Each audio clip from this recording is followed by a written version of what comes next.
Welcome to Beyond the Comfort Zone Live, a show that helps you step out of your comfort zone into a place of growth and learning. For those of you joining us for the first time, I'm Aviva Wolmer, and I'm a Vistage Chair in Atlanta, Georgia. I lead 3 groups of incredibly driven and ambitious CEOs who want to accelerate toward their goals faster. In addition, I facilitate a group of growth-oriented key executives who are dedicated to driving transformative change within their organizations. Our peer groups are powerful mastermind collectives where members come together regularly to share ideas and experiences and support one another. No matter how many years of experience a leader has, the reality is their knowledge and experiences are still limited. They don't know what they don't know because they haven't been exposed to it yet. A peer environment creates valuable opportunities to explore the unknown, be more proactive, and make better decisions. By leveraging the collective wisdom and diverse perspectives of their peers, members are able to achieve more than they ever could on their own. Our guest today is a visionary, an innovator, and a thought leader who has achieved remarkable success in the field of professional selling. Steve Heroux is the founder and CEO of the Sales Collective, and his sales DNA testing process is transforming the way companies train, teach, and lead their sales organizations. In his 25 years in the industry of professional selling, Steve has trained thousands of salespeople to reach their targets, led multiple high-performing sales teams, and he's risen to the top of the field in numerous industries. With a natural ability to connect with people and a talent for storytelling, Steve's goal today is going to be to share his unique insights and thought-provoking concepts for us to all leave here with a little bit of a paradigm shift when it comes to sales. Without further ado, I'd like to welcome Steve to the show. Hey, Aviva. Thank you so much for being a guest. Thanks so much, Aviva. Anything for you. Appreciate the kind intro. And hello, everybody. And if y'all watching or listening, thanks for being on. So, Steve, I have had the pleasure of having some of these discussions with you before, so I know it is a real treat to have you on today. You help your clients in a multitude of ways to help build, grow, improve sales operations. And you do so in a way that I would say is different than most sales leaders or sales professionals that I talk to. So I'm curious, how would you describe your sales methodology? What are kind of some of the key tenets that you would say most other people would disagree with you on from the sales profession? It's a long answer, so I'll make it short. But I think the most important thing when you teach sales, or you really teach anything, it can't just be some blanket method or, hey, this is the one size fits all. And I've been through every sales training you could possibly imagine. I won't mention their names, but most of it is a lot of just regurgitated, repackaged stuff from 50 years ago. That's just disseminated for the one size fits all. And the easiest analogy I can give you is doctors and patients. So imagine you're a doctor and patients come into your office and they're from all walks of life with different injuries and illnesses and maladies and all these things. And then you, as the doctor, don't ask them questions, don't ask them what's bothering them, don't give them an X-ray, an MRI, a CAT scan, an EKG, and you give every single person that walks into your office the same 2 aspirin. That is exactly what's happening in the sales training world and has happened for the last 80 years. What you have to understand, what are these people's symptoms? How are they thinking? How are they feeling, right? What's the thing that's bothering them? And you have to do deep discovery in order to do that before you could ever recommend any type of medication, physical therapy, or some way they can improve. And so that's really what we do, but we use something called the sales DNA test. And many of you listening love assessments. I love assessments, but most of the assessments out there are personality based. They have absolutely nothing to do with the predictive validity, whether or not someone will be good in sales, because there is no magic sales personality. So when we're using the wrong tool to assess the particular skill you're looking for, you're not going to be able to identify the challenges and hindrances and mindset, self-limiting beliefs that these women and men have. So how could you ever attempt to fix what you can't identify? So that's generally the first step of everything we do. Is there's a sales DNA test for salespeople, both inside and outside sales, different skill sets, different competencies, different everything. So you have to test them in different ways. There's a sales manager DNA test, which again Just because I'm in sales doesn't automatically make me a good sales manager. I can't tell you how many times this happens, and it wouldn't happen in real life. Airlines don't say, hey, you're a flight attendant, you want to land this thing? Just because they've worked on a plane for 8 years. So you have to understand what lives in people's brains and hearts. And that's why sales DNA is so critical. When we identify these things, we build training around what we need to fix. So that's what I think makes us a little bit different than the rest. So let's go deeper into sales DNA. Sure. First, how does it work and how do you use it in the hiring process? So do you want to start with that one? So think about if y'all have taken PI, CI, Myers-Briggs, DISC. There's a million of them, right? There's about 2,000 different assessments. So this one is all online. It takes about 45 minutes, and there are roughly 100 to 200 questions-ish based on whether or not it's an existing salesperson or whether it's in the hiring process.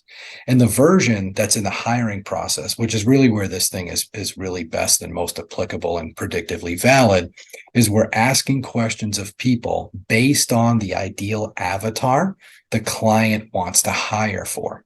So these are all custom built. So if you're selling steel in Biloxi, Mississippi, the talent, the requirements, the competencies, the skill levels, the mindset might be different than if you're selling med devices in New York City.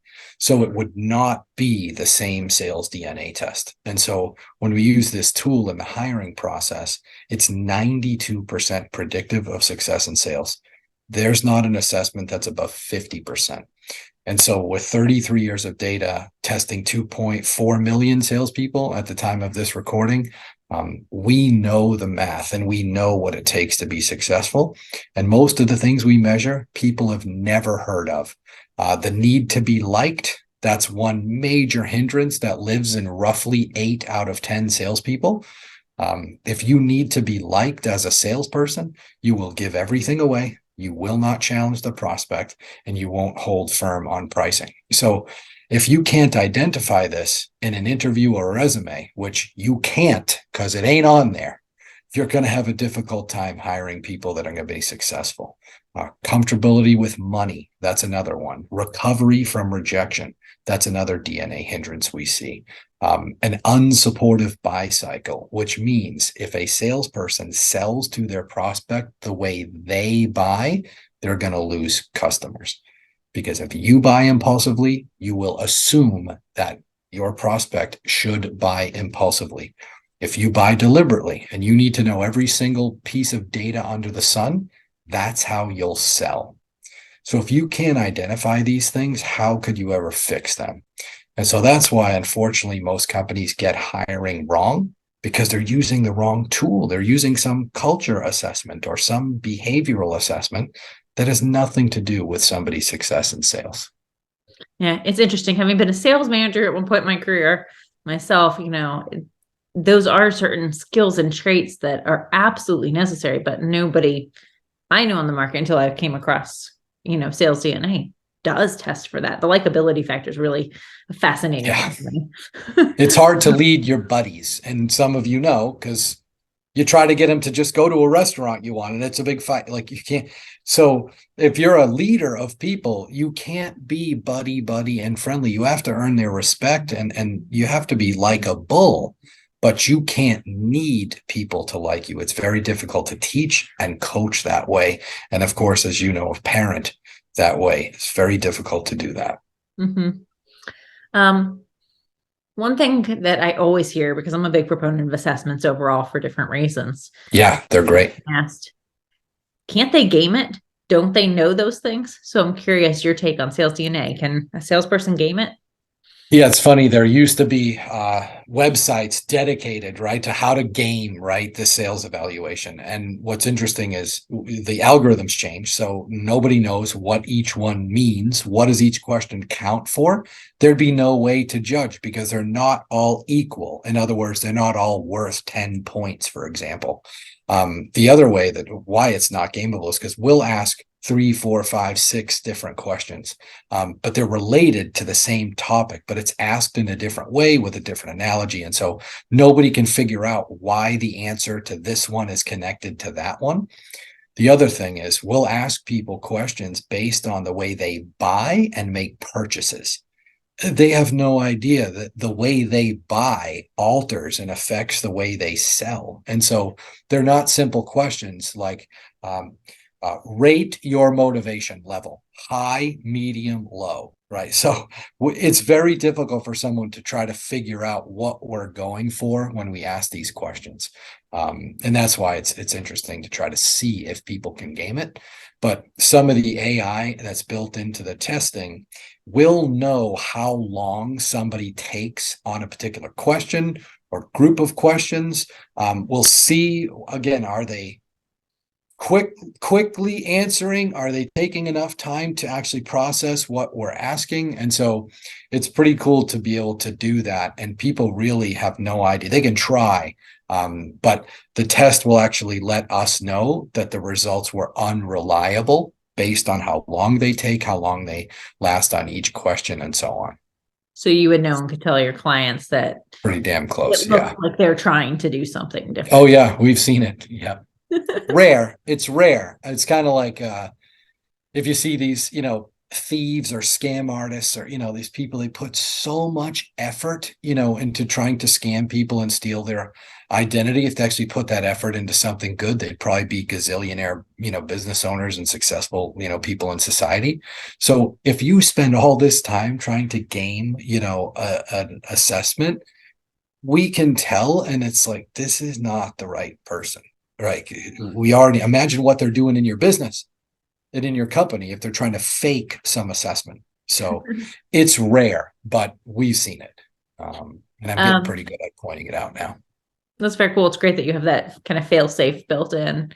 Yeah. What about training? So you can imagine you can use this assessment, the results with existing team members or someone you hire to help train on gaps. Is it a useful tool for that? That's probably the number one use of it when we evaluate existing sales teams, because every company and every sales leader wants their people to sell more. Unfortunately,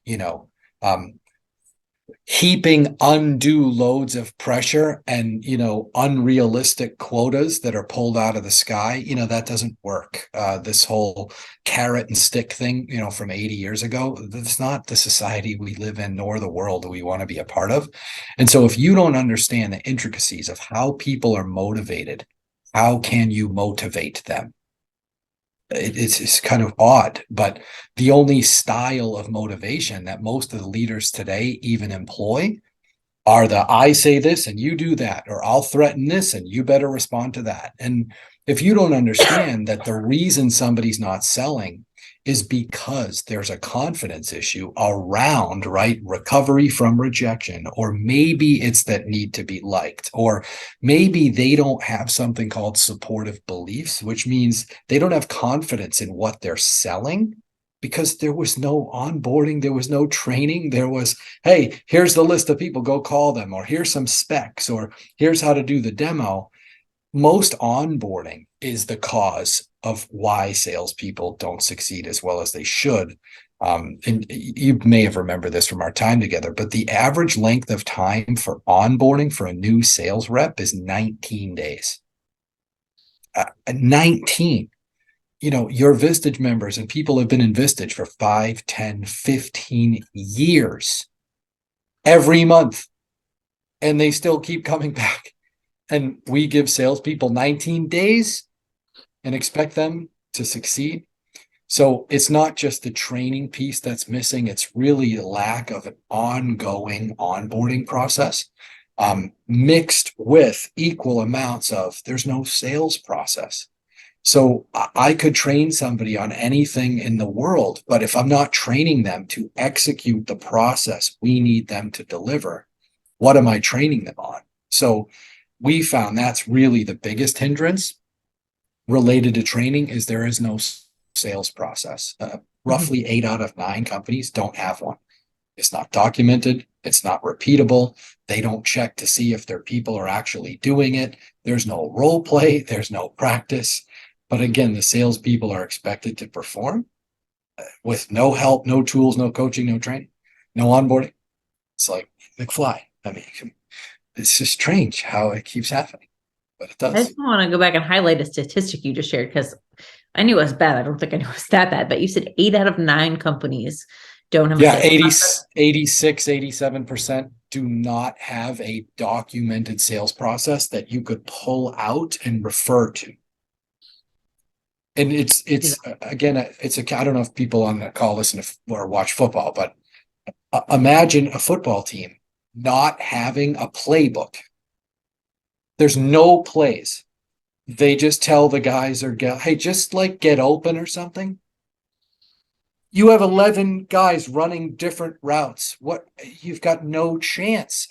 A Broadway play where nobody knows where they're supposed to be on the stage and whose line comes when, it would be a disaster. But that's most companies. There is no process, and salespeople are thrown to the wolves and then expected to sell stuff without knowing every single step, right, that needs to be accomplished. And so that's one of the biggest things we see, and one of the things we go in and fix. So it's one of the areas you help companies is help them to develop or codify the process that already exists. Yes, yes. Most of the time, it's really improving upon what they have and polishing it up, but sometimes it doesn't exist. And so we're just like, how'd you get to where you got to? We have company one now. They do about 80 million a year. Like, how'd you do this? And they just have a great product, and so it's not hard. But imagine if they had a sales process. And I know, people love all my sports analogies all the time, but in golf, if you watch men's tour, women's tour, it doesn't matter. There is not one swing that is duplicated amongst hundreds of professional golfers. Not one looks the same, but they all have a process they follow. So it's not about some magic swing. It's what is the process that you follow, that she follows, that he follows, and getting good at executing your swing. That's what we go in and do with companies. We don't go in and go swing a golf club like me. We go in and help them swing their club more effectively so they can hit better shots. That's kind of what we do. You've got some great sports analogies. So let's talk about My other ones, cooking and acting and all that. those may be more up my alley because I can tell you I don't golf and I don't play Yeah, football and yeah, I don't watch football. So yeah. I'm mixing in more, which I'm working on. So, um, so with training, you talk about creating the sales process, training on the sales process. What other types of training do you help teams develop or do yourself based upon what you're seeing in sales DNA? So I just took the test. I'm an existing yeah, rep and I have a huge likability issue. I have to, yeah. what do you do to come work with me? Or am I a lost cause? No, I mean, it's funny. Somebody asked that in a group today, and think of going back to this doctor patient analogy. So as doctors, we would have a variety of remedies for folks, right? Whether it's physical therapy, maybe it's medication, whatever it might be. But there is a physical therapy, for the injury that somebody might have. And so what I did was I built this library of tools, and there's probably 160 or 170 different training lessons that we built, all online, all on a world-class LMS, right? Which is where we host all our lessons. And so when we find out what someone's hindrances are, we can assign specific lessons directly to them. So they'll be learning X, Y, and Z, or somebody else will be learning L, M, and N. So it's customizable for each person. And then more importantly, we work with the sales leaders because the sales leader has to understand the DNA of the people she or he leads. And so we work with them on how to build something we call individual development plans, where we work with them to coach their people on these specific things this month. And then maybe next month we'll work on something else, or maybe next month or next quarter work on something else. So it's all custom built. There really is no generic training we do. And it's typically a combination of learning online and then virtual training. We do most of our clients we've never met, which is kind of crazy, but we feel like we've known each other for decades. But everything we do is virtual. So we'll do live coaching and training with them, and then they'll have their online content to support that. And lastly, we recommend 15 minutes a day. Right? That's it. I asked this question in a group today. What percentage of a salesperson's day is dedicated towards selling or productive related activities? And it's 31%. 69% of a salesperson's day is either admin or paperwork or quoting or whatever. So 15 minutes a day is equal to 3% of a salesperson's working hours. And so if we can't dedicate that, what are we doing with our time? So all of our lessons are 4 to 6 minutes in length. It's short, micro learning. Just get your 15 minutes in per day. It's all you have to do.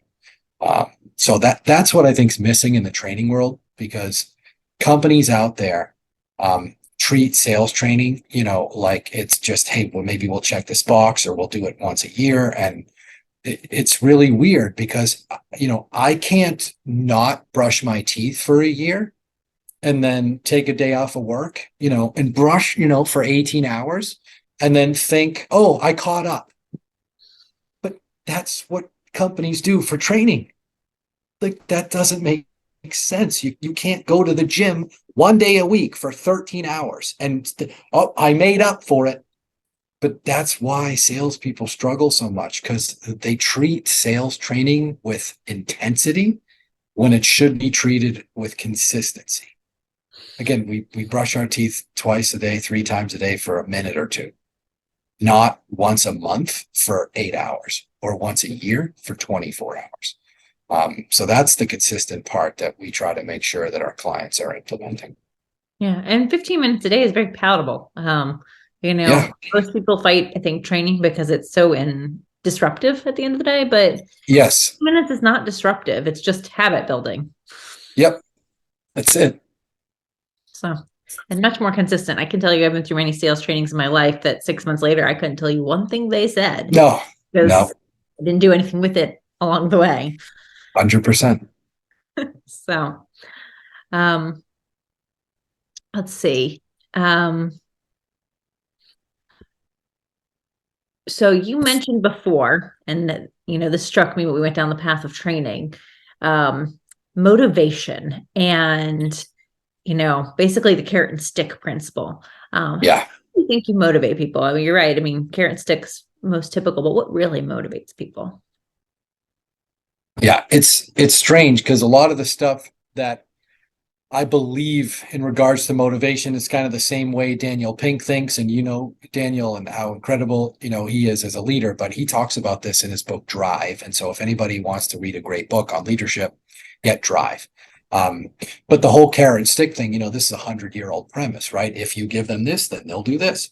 And that really only works short term and, task related things, right? Lick 200 envelopes and I'll give you $10, right? For your kids or something.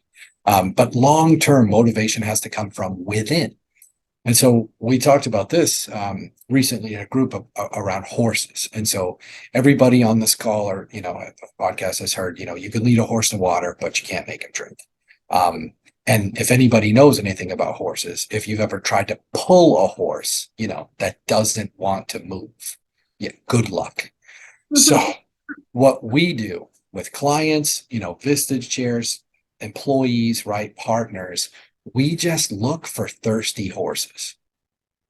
That's it. They're very easy to lead. So how do you do that? That's what sales DNA does. So we identify the thirsty horses because we can see it in their motivation scores. We know if they're going to be a problem and we have to try to get behind the horse and push. Y'all already know what happens when you do that.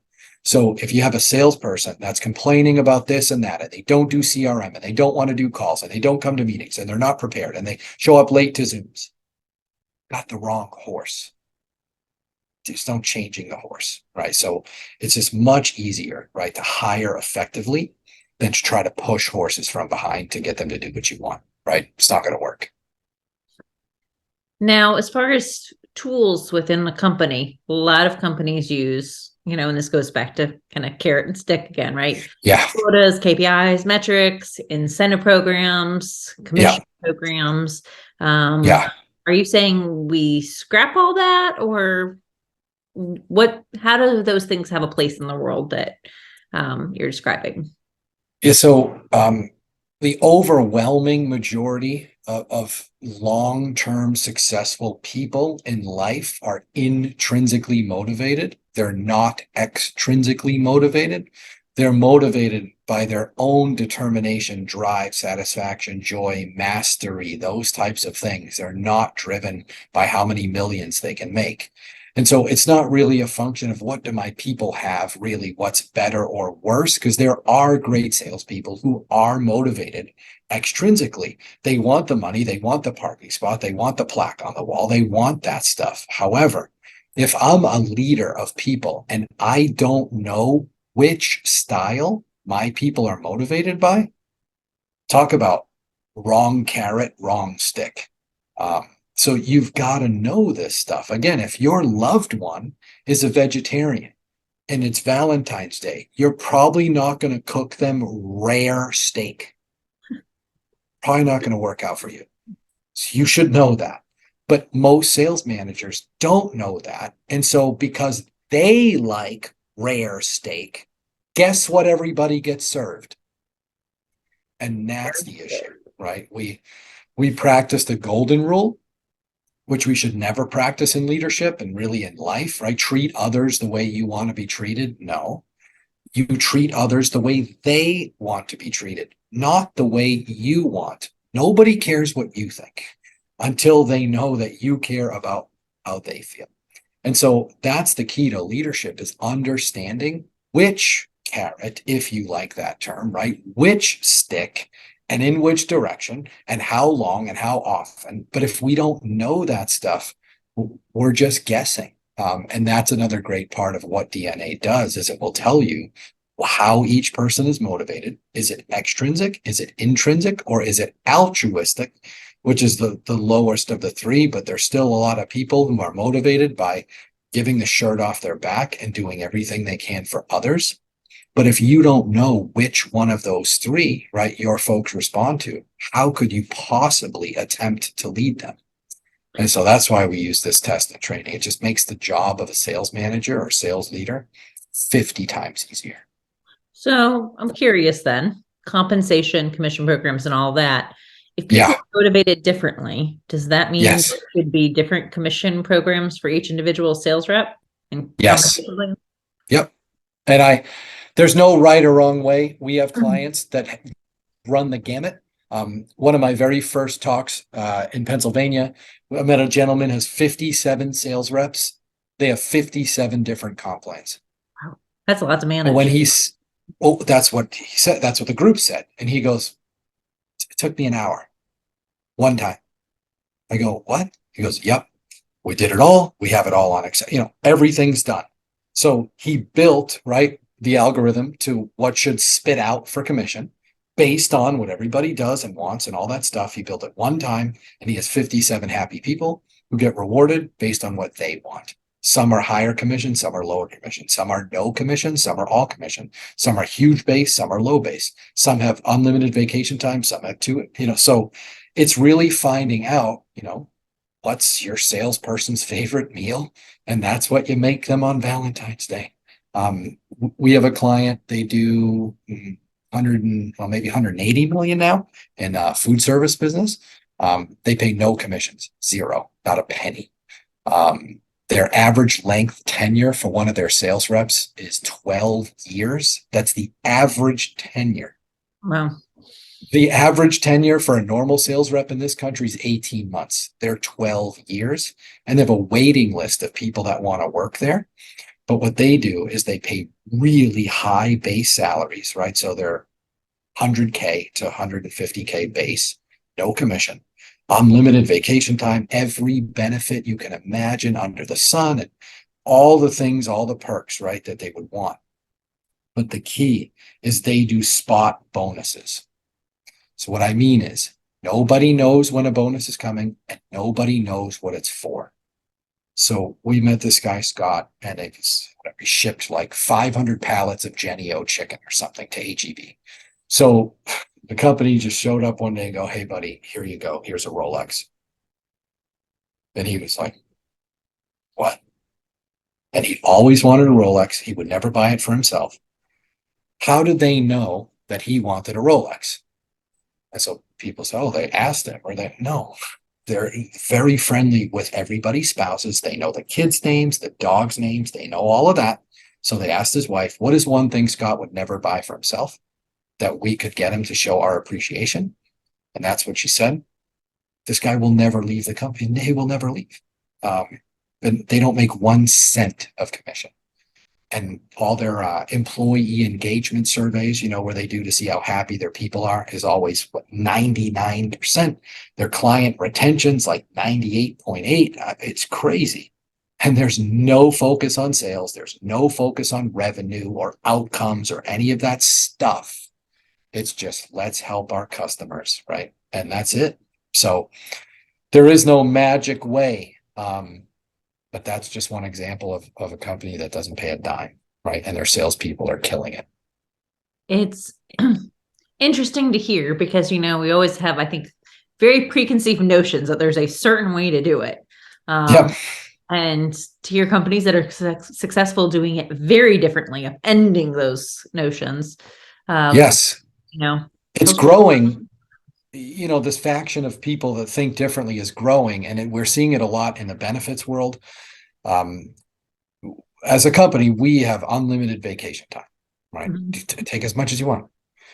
When you let people do that, they take less. All the studies show that they take less.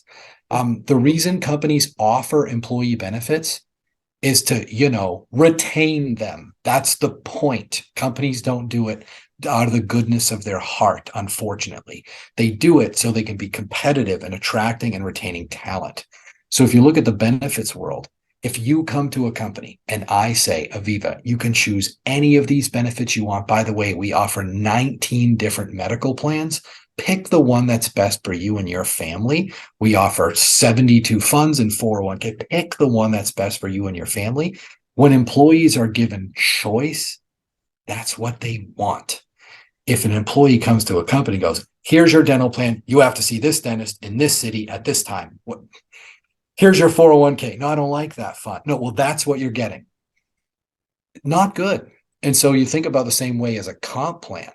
If you have a salesperson and they get to choose the comp plan that is best for them, what did you just do? And that's what's missing, because we have plenty of salespeople who they're the only working spouse.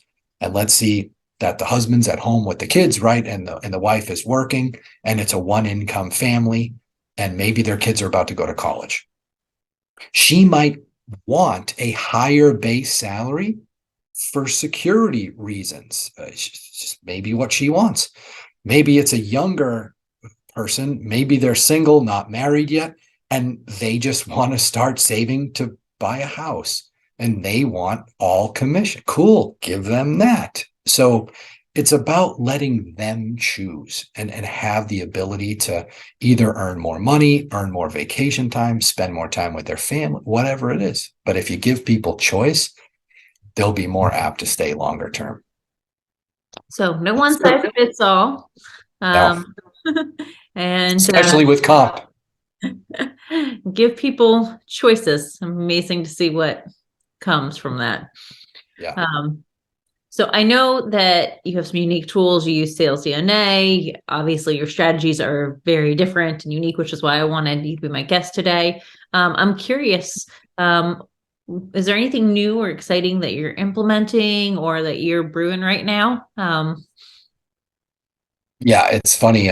Just got off Zoom with one of the companies we're partnering with. We now have this exclusive, but what we've done is created something we call a daily 100. And you know this from our time together, but KPIs, again, antiquated. KPIs, most of them are lagging indicators. They're not leading. You can't learn anything from lagging indicators. And if you just look at goals for growth and revenue and all that stuff, asking somebody to hit this doesn't drive this. It's making sure that they're executing the activities every day that will drive this. And so we practice something we call DPIs, which are daily performance indicators, not KPIs. And so DPIs are things we can control, right? How many dials did we make? How many folks did we reach out to ask for an introduction? How many LinkedIn posts did we put? Whatever it is in your particular industry, you've got to focus on what are the things that drive the things that lead to revenue. And that's what you measure. And so we've now gamified that. So we turned it into a point system. So now salespeople, they just accomplished their 100 points for the day, and they feel good when they go home to their families. And when they come into work the next day, they feel good because they accomplished something. So we've gamified that now through app. So this app we have is now specific to what their DPIs are every day. There's little leaderboards and things for companies that like the competition so they can track and see their buddies and how they're doing. And, oh my God, Jennifer just passed me and so on. But every time they hit certain numbers and they hit their DPI for the day, they start to earn things, points, badges, and so on. They'll actually be able to choose things, whatever the company chooses, when they accomplish those DPIs and they hit their points. It's not sales. It's fun too. My They old love it. company, our inside sales manager, it was all not digital like it is today, but created Yeah. a game of phones when Game of Thrones was a big thing. Yeah. So they had a leaderboard and a whole big deal built around the Game of Phones, and the team had so much fun with it. Everyone likes games. Your kids do, adults do. How big is gaming in the world today? Everything's gamification. So make work fun. When work is full of pressure and anxiety and fear mongering from the sales leaders, it's not enjoyable. And do you think frustrated, anxious, fearful salespeople sell more? No. And so again, there's so many things that are polar opposite of everything we've been taught. But I think that's why we've had, humbly, some success, with our clients. So hopefully we can keep helping more people. how do you balance though the carrot stick approach and then the DPIs? Because at the same time, you're still putting metrics out there. You aren't hitting them. What does that look like? How do you handle metrics in a healthy way? It's a good question. Finding things that people like to do. So for example, let's say there's somebody that is really good at doing demos, but they're not good at booking the demos. They're good at doing the demos. So the KPI should be around doing what they're good at. And you have somebody in the prospecting world. They're really good at doing trade shows, or they're really good at knocking on doors, or they're really good at email communication, or they're really good at phone calls, whatever it might be. Find out what that thing is that they enjoy doing and they're good at. And so you build those DPIs differently. You and I both might be salespeople, but I hate the phone and you love it. Right? I'd rather prospect through LinkedIn or whatever. You'd rather make calls. Cool. So base the DPIs around that. And it's not about the result. It's just about the action. So as long as I know, right, I sent 25 LinkedIn messages today. Awesome. I feel good. My brain tells me I feel good. I accomplished something. This is why people do to-do lists. It's not to actually do the stuff. The reason that they were created for people to check off a box is for their brain to tell them you did it. So if you do those 5 things, that's generally what we have now with our gamification and DPIs. It's really 5 or 6 things. That's all you have to do every day. But if you just do these 5 particular things, you'll sell stuff, and a lot of it. We just don't know exactly when. We know you'll sell it, but it might not fit into the quarterly goal. But guess what? The money's still good. Last time I checked, you'd probably still take the money, even if it were 90 days from now. But that's the part that CEOs, leaders just can't seem to grasp. But when you ask the salespeople, they love it. and they sell more stuff. So sometimes we have to prove it, but we're okay proving it. Then they're like, huh, I didn't think this would work. I go, yeah, we know. So sometimes they have to eat some. Yeah. Are there any last thoughts you have that may help leaders better inspire their sales teams to be more productive? This is a long conversation, but in a short answer, you have got to detach. I mean, this is such a negative thought for people. This is just in general, and all of y'all listening, if you think about somebody that's constantly attached to outcomes and results and money and all that stuff, you will never be satisfied because there's always another layer you have to get to. And if you can somehow learn, and this is all part of stuff we teach, but just detach from the outcome and focus on doing the activity. And I use this example today with fishing. I would rather be fishing than doing just about anything on earth. And I could fish all day, every day, and not get a bite, a nibble, a flick of my line, and it's the best day of my life. Why? What do I understand? I'm not in control of the fish. The fish are. So if you're a fisherman who gets mad because you didn't catch a fish, like you got to see someone. Okay, so something's wrong. I can put that fly wherever I need to put it. I can get the right fly with the right water speed, with the right color of sunlight, all of that. And I can put it exactly where I want it to go. And if the fish aren't biting that day, so be it. That ain't my fault. But if I'm in sales, that's what I'm told. You're a crappy fisherman. Yeah, but I executed. I did the demo perfectly. I did a great presentation. They just didn't buy. That's not on me. I can't control a buyer. So if CEOs understood this and they just had their salespeople executing, these DPIs, or we also call them quality at bats, right? If you just give a quality presentation and that's all you can control as a salesperson, that's what you should be judged on, not some arbitrary result of somebody buying or not buying. We all know people who've sold stuff who aren't that good at selling, but it was a layup because the person was on fire and you had a hose. That doesn't make you a good salesperson, but you're told you are because you got a result. Therefore, you think you're better than you are. You will never learn, train, coaching, get better. And that's why everything we do is around the activity that will drive the result, not the result. Mm-hmm. Okay, so now I'm going to ask you a completely non-sales related question, but I ask all my guests. What is something that's outside of your comfort zone that you've never done before? Something outside. I know your comfort zone's pretty big, so real curious. I mean, maybe skydiving. I don't have I've never done it. I would do it. But I'm more of the, I'm not like a thrill seeker. It would certainly make me uncomfortable to be up there hanging out of a plane, but I love heights. But the thought of like jumping out of a plane, doesn't appeal to me. But that's the first thing that I thought of. And the other one, which is, I get this a lot, luckily, humbly, from people. They're like, have you been to like open mic night or you done stand up or whatever? So that would be weird for me because I don't know how to like write material. But in my talks around sales and leadership and all that, I, feel like, it's entertaining somewhat, but that would make me uncomfortable, being some open mic night at some club or something. You certainly are a man of many analogies. I think you could probably do an open mic night pretty well. It'd be fun. But it does, I'd be uncomfortable. Yeah. What if they don't laugh? Right.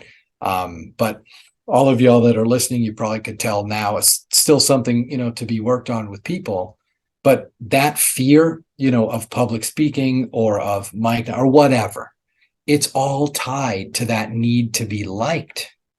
And so it's why people don't take risks. What you mentioned before about your comfort zone, why people don't do the things they love to do, like dance or sing karaoke or all those things.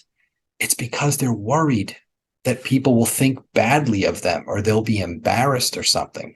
And so the second you stop caring about what other people think about you, that's the day that you'll start living, and only then. So that's probably what I would say about that. There you go. How can people get in touch with you if they want to learn more?